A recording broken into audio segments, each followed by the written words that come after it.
नमस्कार दोस्तों, आप सभी का स्वागत है आपके अपने मनपसंद YouTube चैनल क्रेजी एग्जाम में। दोस्तों, जैसा कि आप स्क्रीन पर देख सकते हैं, आज हम डिस्कस करेंगे मानव मस्तिष्क से संबंधित 30 महत्वपूर्ण प्रश्नों को। दोस्तों, यह एक बायोलॉजी का टॉपिक है और बहुत ही ज़्यादा इंपॉर्टेंट टॉपिक है।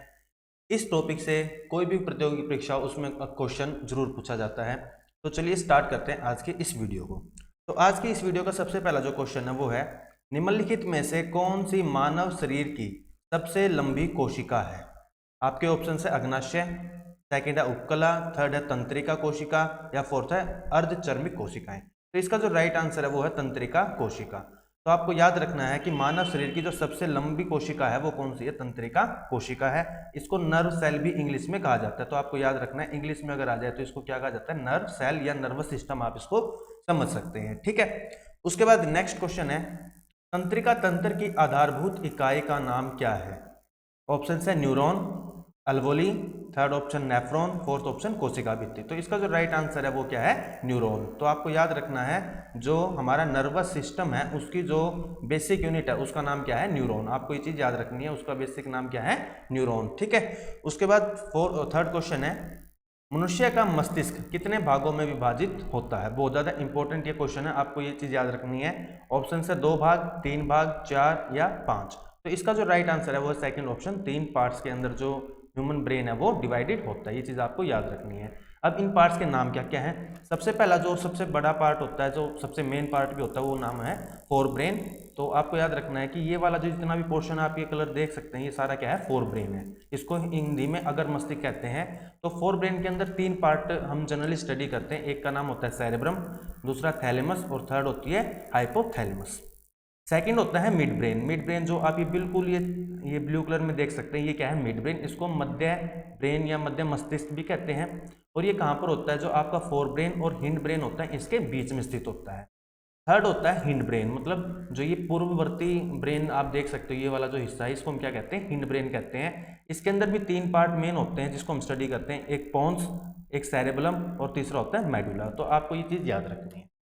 उसके बाद नेक्स्ट क्वेश्चन है, पोन्स, सेरेबलम और मेडुला किस मस्तिष्क का हिस्सा है? जैसे मैंने आपको अभी अभी बताया कि जो आपका फोर ब्रेन है उसके भी 3 पार्ट होते हैं। मिड ब्रेन का सिर्फ एक ही हम जनरली स्टडी करते हैं, वो मिड ब्रेन होता है। और जो आपका हिंड ब्रेन होता है, इसके भी 3 पार्ट होते हैं और तीनों के नाम क्या है? पोन्स, सेरेबलम और मेडुला। तो इसका जो राइट आंसर हो जाएगा वो आपका ऑप्शन नंबर 3 हो जाएगा, पूर्ववर्ती ब्रेन, मतलब हिंड ब्रेन यहाँ पर इसका आंसर हो जाएगा। ये चीज आपको याद रखनी है। ठीक है, यहाँ पर हमने दिखा भी रखा है, ये जो आपका हिंड ब्रेन है, ये वाला पोर्शन है, इसके 3 पार्ट्स हैं, पोन्स, सेरेबलम और मेडुला। तो ये हिंड ब्रेन इसका आंसर है। उसके बाद नेक्स्ट क्वेश्चन है, जन्म के बाद मानव के किस ऊतक में कोई कोशिका विभाजन नहीं होता है? ऑप्शन है कंकाल, तंत्रिका, संयोजी या जनन। तो इसका जो राइट आंसर है वो है तंत्रिका। आपका जो नर्वस सिस्टम है, नर्व सेल्स हैं, वो बहुत ही कॉम्प्लिकेटेड इनकी स्ट्रक्चर होती है और इनका जन्म के बाद इनके अंदर कोई डिवीजन या कोई ग्रोथ इस टाइप की हमें देखने को नहीं मिलती है, क्योंकि इनके अंदर एक सेंट्रियोल नाम का एक कंपोनेंट होता है, वो एब्सेंट होता है, जो जो सेल्स की ग्रोथ करने में हेल्प करता है या सेल को डिवाइड करने में हेल्प करता है। तो आपको याद रखना है, जन्म के बाद कौन से सेल होते हैं जो ग्रोथ नहीं करते हैं या डिवाइड नहीं होते हैं, तो उनका नाम है तंत्रिका सेल या न्यूरॉन्स। ये चीज आपको याद रखनी है। उसके बाद नेक्स्ट क्वेश्चन है, मनुष्य में मेरुदंड में कितनी जोड़ी तंत्रिका निकलती हैं? आपके ऑप्शन है 12, 14, 31 या 36। तो इसका जो राइट आंसर है वो है 31। तो आपको याद रखना है, मेरुदंड से कितने जोड़ी तंत्रिकाएं निकलती हैं? 31 जोड़ी तंत्रिकाएं निकलती हैं। ये चीज आपको इसमें याद रखनी है। ठीक है, उसके बाद नेक्स्ट है, मानव मस्तिष्क में बुद्धि का केंद्र कौन सा होता है? बुद्धि का मतलब इंटेलिजेंस का केंद्र कौन सा होता है? ऑप्शन है अनुमस्तिष्क या सेरेबलम, हिंड ब्रेन का पार्ट है। सेकंड है परमस्तिष्क, सेरेब्रम, ये आपका फोर ब्रेन का पार्ट है, या इसको हम ये वाला जो पोर्शन है आप सारा देख सकते हो, ये सेरेब्रम है। मेडुला ओब्लिगेंटा, ये आपका हिंड ब्रेन का पार्ट है। थैलेमस, ये भी आपका जो फोर ब्रेन होता है उसका पार्ट है। तो बुद्धि का जो केंद्र है वो कौन सा होता है? परमस्तिष्क के अंदर होता है। ये चीज आपको याद रखनी है, यानी सेरेब्रम इसका राइट आंसर हो जाएगा। उसके बाद नेक्स्ट है, मस्तिष्क इनमें से किस कार्य के लिए जिम्मेदार होता है? मस्तिष्क का काम क्या क्या होता है? ऑप्शन सोचने के लिए, सेकंड हृदय गति को नियंत्रण करने के लिए, थर्ड ऑप्शन शरीर के संतुलन के लिए, फोर्थ ऑप्शन ये सभी। तो इसका जो राइट आंसर है वो क्या है, ये सभी। मतलब जो हमारा ब्रेन है, हमारी बॉडी की जितनी भी एक्टिविटी होती है उसको कंट्रोल उसका जो कंट्रोल है वो किसके हाथ में होता है, हमारे ब्रेन के हाथ में होता है, हमारे मस्तिष्क के हाथ में होता है। सोचने के लिए, हृदय को नियंत्रण करने के लिए या शरीर को संतुलन करने के लिए कौन काम करता है, मस्तिष्क काम करता है। नेक्स्ट है, मानव शरीर की किन कोशिकाओं में सबसे कम पुनर्योजन शक्ति, रीजनरेटिव पावर होती है। रीजनरेटिव पावर का मतलब क्या होता है कि जैसे आपका कोई सेल डैमेज हो गया मान लो, ठीक है, वो दोबारा से क्या करता है, अपने आप को रिपेयर करता है, रीजनरेट कर लेता है। तो इसी चीज को हम क्या कहते हैं, रीजनरेटिव पावर कहते हैं। तो ये पूछ रहा है कि मानव शरीर में ऐसी कौन सी कोशिका है जिसके अंदर सबसे कम रीजनरेटिव पावर होती है। तो ऑप्शन है अस्थि कोशिकाएं, पेशीय कोशिकाएं, मस्तिष्क कोशिकाएं या यकृत कोशिकाएं। तो इसका जो राइट आंसर है वो क्या है आपका, मस्तिष्क कोशिकाएं। ये आपको याद रखना कि जो ब्रेन के सेल्स हैं वो बहुत ही मुश्किल से रीजनरेट होते हैं, मतलब उनकी जो रीजनरेटिव पावर है बहुत ही कम होती है। लेकिन कंपैरिजन करें यकृत मतलब लीवर की जो पावर है रीजनरेशन की वो बहुत ज्यादा स्ट्रॉन्ग होती है, ठीक है। उसके बाद नेक्स्ट क्वेश्चन है, मानव मस्तिष्क का कौन सा भाग मुख्य रूप से चिंतन के लिए जिम्मेदार है। चिंतन का मतलब क्या, सोचने के लिए कौन सा भाग जिम्मेदार है।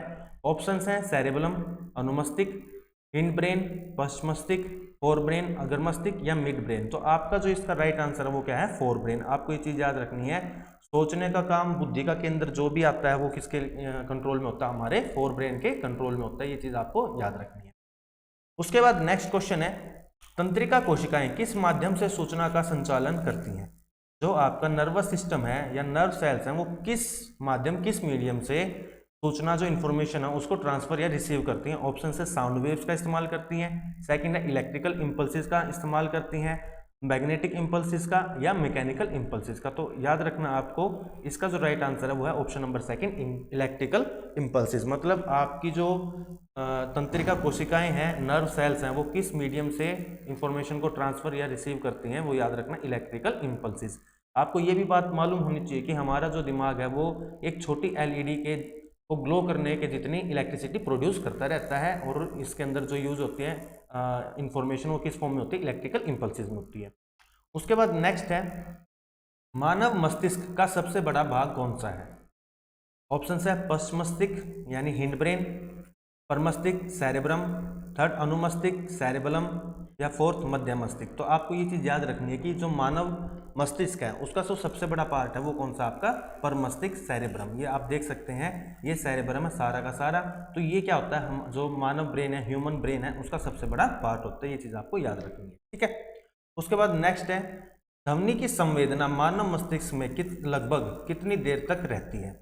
ऑप्शन है 0.2 सेकंड, 1 सेकंड, 0.1 सेकंड या 0.5 सेकंड। तो इसका जो राइट आंसर है वो क्या है, 0.1 सेकंड। आपको याद रखना है कि जो ध्वनि है, जो साउंड हम सुनते हैं वो हमारे ब्रेन के अंदर कितने टाइम तक रहती है, 0.1 सेकंड, मतलब 1 सेकंड के 10वें हिस्से तक वो रहती है। ये चीज़ आपको याद रखनी है, बहुत ज़्यादा इंपॉर्टेंट ये क्वेश्चन है, ठीक है। उसके बाद नेक्स्ट है, रीढ़ की हड्डी और मस्तिष्क के ऊपर की झिल्ली के सूजन के कारण कौन सी बीमारी होती है।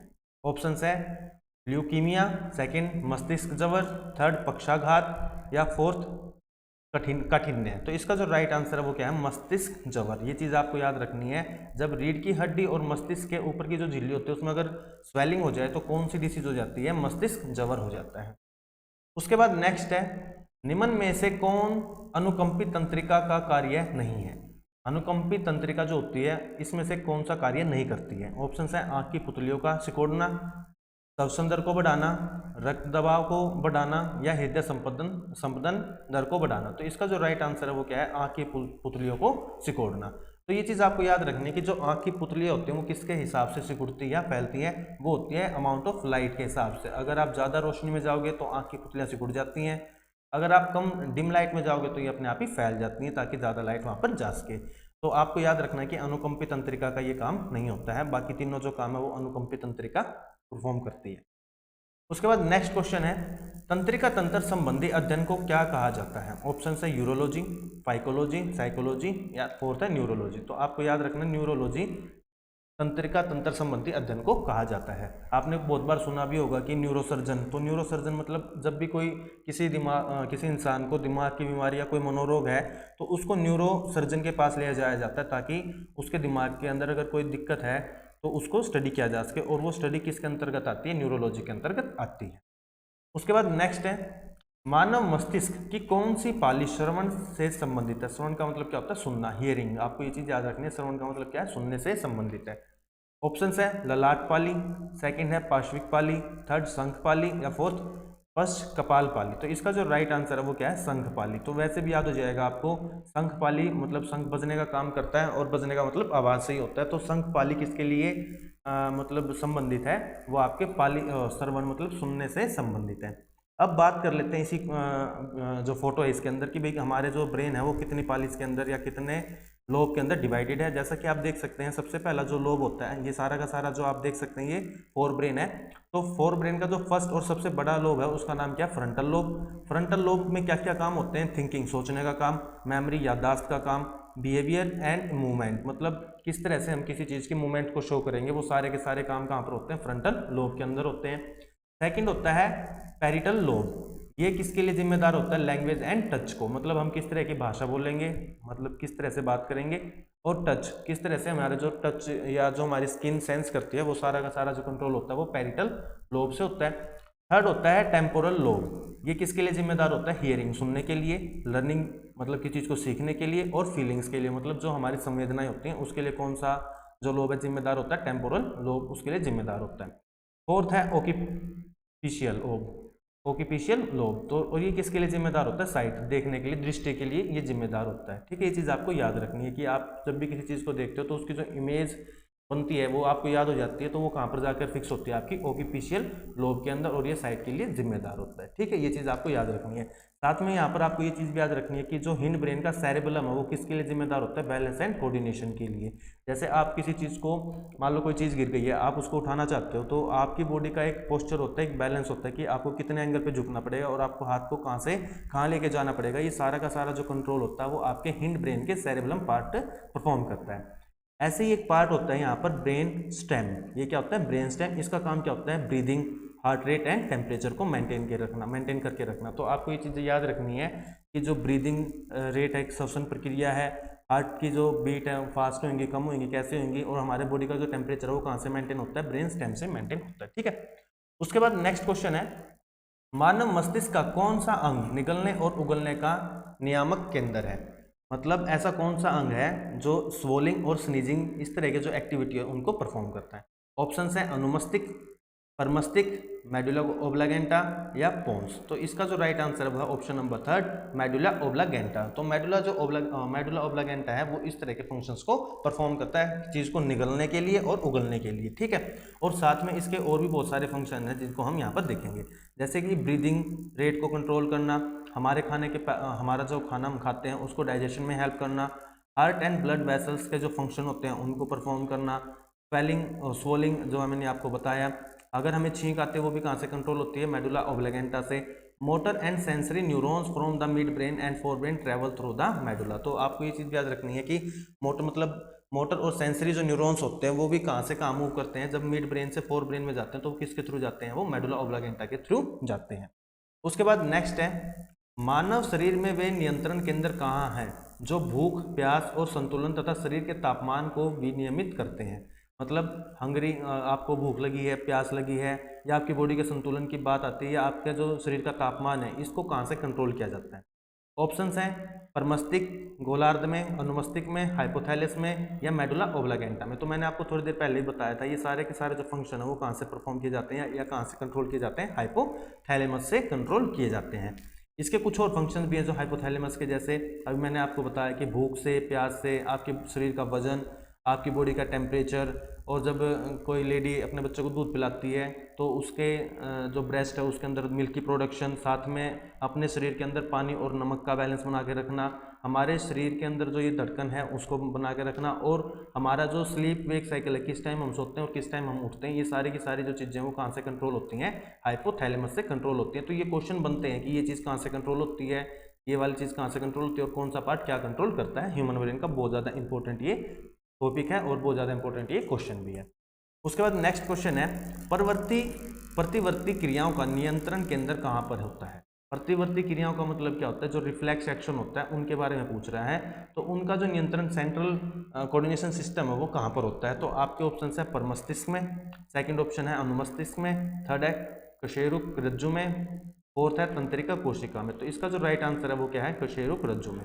इसको इंग्लिश में हम स्पाइनल कोड कहते हैं, ये चीज़ आपको याद रखनी है। और रिफ्लेक्स एक्शन का मतलब क्या होता है, जैसे ही आपका हाथ किसी गर्म चीज़ को छूता है और एकदम से आप अपना हाथ पीछे हटा लेते हो, तो ये सारे क्या है, रिफ्लेक्स एक्शन के अंदर आते हैं, एकदम से आप परफॉर्म करते हो। और ये सारे के सारे कहाँ से कंट्रोल होते हैं, आपके स्पाइनल कोड से कंट्रोल होते हैं, ये चीज़ आपको याद रखनी है। उसके बाद जैसे मैंने यहाँ पर आपको बता रखा है, ये क्या आपकी स्पाइनल कोड है, यहाँ से कंट्रोल होती है। The spinal cord is a long tube like band of tissues. ये क्या है कि लॉन्ग ट्यूब लाइक बैंड है। It connects your brain to your lower back. ये आपको जो आपका ब्रेन है और आपकी जो पीठ है, इससे आपको मतलब इन चीज़ों को कनेक्ट करती है। Your spinal cord carries nerve signals from your brain to your body and vice versa. तो जो आपकी ये स्पाइनल कोड है, इसी के थ्रू आपके दिमाग में से जो न्यूरॉन्स या नर्व सेल्स हैं इंफॉर्मेशन भेजते हैं और इसी के थ्रू उस चीज़ को कलेक्ट करते हैं। जैसे कि आपको अभी मालूम होगा, जैसे कोई गाड़ी है आ रही है, उसने हॉर्न बजाया, तो आपके जो कान है वो उस चीज़ को सुनेंगे और वो जो इन्फॉर्मेशन है इसके थ्रू कहाँ पर जाएगी, आपके ब्रेन में। और ब्रेन के थ्रू ही फिर क्या होगा, आपकी बॉडी के अंदर मूवमेंट होगी, आपको भागना है, साइड में हटना है, कुछ भी क्या करना है, वो आपके ब्रेन के थ्रू इस तरह से परफॉर्म किया जाएगा। उसके बाद नेक्स्ट क्वेश्चन है, मानव शरीर में श्वसन कार्य का केंद्रीय नियंत्रण कहाँ से होता है। तो श्वसन यानी ब्रीदिंग की अगर बात आती है, तो मैंने अभी आपको बताया था, इसका जो राइट आंसर हो जाएगा वो हो जाएगा मेडुला ओब्लांगेटा से। तो याद रखना है कि आपका जो डाइजेशन है, हार्ट बीट है, स्वेलिंग है, स्नीजिंग है, इस तरह के जो काम होते हैं वो कहाँ से होते हैं, मेडुला ओब्लांगेटा से होते हैं। और ये किसका पार्ट है, आपके हिंड ब्रेन का एक पार्ट है। उसके बाद है पीयूष ग्रंथि, पिट्यूटरी ग्लैंड शरीर में किस स्थान पर स्थित होती है। इसको मास्टर ग्रंथि भी कहते हैं, ये चीज़ आपको याद रखनी है। ये आपके हार्ट में, मस्तिष्क के आधार में, गर्दन में, उधर यानी पेट में होती है। तो इसका जो राइट आंसर है वो क्या है, मस्तिष्क के आधार में। आप देख सकते हैं बहुत ही छोटी ये ग्लैंड होती है, लेकिन इसको क्या कहा जाता है, पिट्यूटरी ग्लैंड या पीयूष ग्रंथि। और इसको मास्टर ग्लैंड भी कहा जाता है, क्योंकि यह बहुत सारी जो अदर ग्लैंड्स हैं, जो ग्रंथियां, उनको क्या करती है, कंट्रोल करती है। इसी वजह से इसको मास्टर ग्लैंड भी कहा जाता है। और ये कहाँ पर होती है, आपके ब्रेन के बेसमेंट में होती है, मतलब नीचे वाले हिस्से में मौजूद होती है। उसके बाद नेक्स्ट है, किसी रोगी की जैविक मृत्यु का अर्थ निम्नलिखित में से उसके किस अंग के ऊतकों के मर जाने से है। ऑप्शन है वृक्क, हृदय, मस्तिष्क या फेफड़े। तो आपको याद रखना, अगर किसी बंदे के, किसी इंसान के जो ब्रेन सेल्स हैं, अगर वो डेड हो जाएं, तो उसको क्या कहा जाता है, वो क्या है, बायोलॉजिकल डेड है। ठीक है, जैविक मृत्यु उसकी हो चुकी है। तो इसका राइट आंसर क्या है, मस्तिष्क के जो सेल हैं उनके बारे में। उसके बाद है, हृदय की धड़कन की गति निम्नलिखित में से किस से बढ़ती है। ऑप्शन है परिधीय तंत्रिका, अनुकंपित तंत्रिका, थर्ड है प्रानुकंपित तंत्रिका या कपाल तंत्रिका। तो इसका जो राइट आंसर है वो क्या है, अनुकंपित तंत्रिका। तो आपको याद रखनी है, हमारे जो हार्ट बीट बढ़ती है वो किसकी वजह से बढ़ती है, अनुकंपित तंत्रिका की। और वो कब बढ़ती है, जैसे आपके सामने एकदम से कोई ऐसी इमरजेंसी आ जाए, या आपको भागना पड़ता है, या आप रनिंग कर रहे हैं, तो वो जो आपके हार्ट बीट बढ़ती है वो किसकी वजह से बढ़ती है, अनुकंपित तंत्रिका। साथ में अनुकंपित तंत्रिका के और भी काम है, जैसे यहाँ पर हमने डिस्कस कर रखा है। यह त्वचा में उपस्थित रुधिर वाहिनियों को संकुचित करता है, यह लार ग्रंथियों के स्त्राव को कम करता है, यह हृदय संपदन को तीव्र करता है, यह रुधिर चाप को बढ़ाता है, बीपी को जो इंक्रीज करता है, यह श्वसन दर को तीव्र करता है, मतलब आपकी जो ब्रीदिंग रेट है उसको बढ़ाता है। इसे सामूहिक प्रभाव से भय, पीड़ा तथा क्रोध पर प्रभाव पड़ता है। मतलब सीधी सी बात है। और ये सारी चीज़ें कब होती हैं, जब आप रनिंग कर रहे हो, या आप डर गए हो किसी, या आपको गुस्सा आ रहा है, तो ये सारी की सारी आपकी हार्ट से रिलेटेड होती है। आपका बीपी जो है वो इंक्रीज होना स्टार्ट हो जाता है, और वो किसके कारण होता है, आपकी अनुकंपित तंत्रिका के कारण। यह रुधिर में लाल रुधिरनाओं की संख्या को बढ़ाता है, मतलब जो रेड ब्लड कॉर्पुसेल्स हैं उनके अंदर जो आपका ब्लड है उसके अंदर इसको इंक्रीज करता है।